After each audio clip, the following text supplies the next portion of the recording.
போமா சாப்பிட சாப்பிட போகலாம். மாங்காய் முடிஞ்சிட்டுல.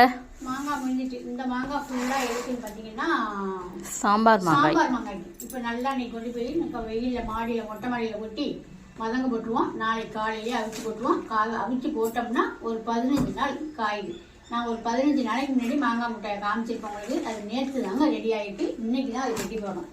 அப்புறம் இதெல்லாம் என்னதுன்னு பார்த்தீங்கன்னா நல்லா சைஸாக சின்ன சின்ன மாங்காயாக சூப்பர் மாங்காயாக இருக்குது. நல்ல தேர்ன காய்ங்க. உங்களுக்கு பார்த்தாலே தெரியும், கலரை பார்த்தீங்கன்னா தெரியும். இது எல்லாத்துக்கும் எடுத்துகிட்டு பார்த்தீங்கன்னா அடை மாங்காய்க்கு எடுத்து வச்சுருக்கேன். ஏன்னா அடை மாங்காய் வாங்குறவங்க ஒரு கிலோவுக்கு எத்தனை பீஸ்ன்னு கேட்பாங்க. அதனால இது சூப்பராக சின்ன சின்ன மாங்காயாக இருக்கா.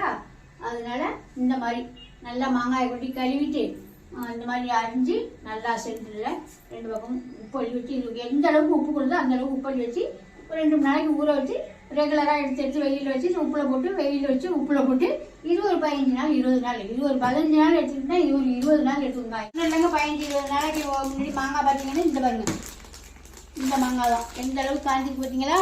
சாம்பார் மாங்காய் சூப்பராக பாக்கெட் போட்டாச்சு. இது எல்லாமே மசாலா.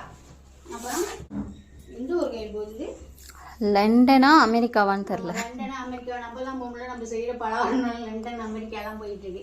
இது வந்து முறுக்கு சாதாரண முறுக்கு, இது வந்து இனிப்பு முறுக்கு, இது சீப்பு முறுக்கு, இது அதிர்சம் ஒரு 3 கிலோ அதிர்சம்.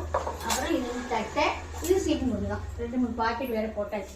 இது எல்லாமே ஒருத்தவங்க வீட்டுக்கு தான். இந்த பலகாரம் ஃபுல்லாக ஒருத்தவங்க வீட்டுக்கு தான் போகுது. மற்றபடி மசாலா ஐட்டமும் அவங்க வாங்கியிருக்காங்க.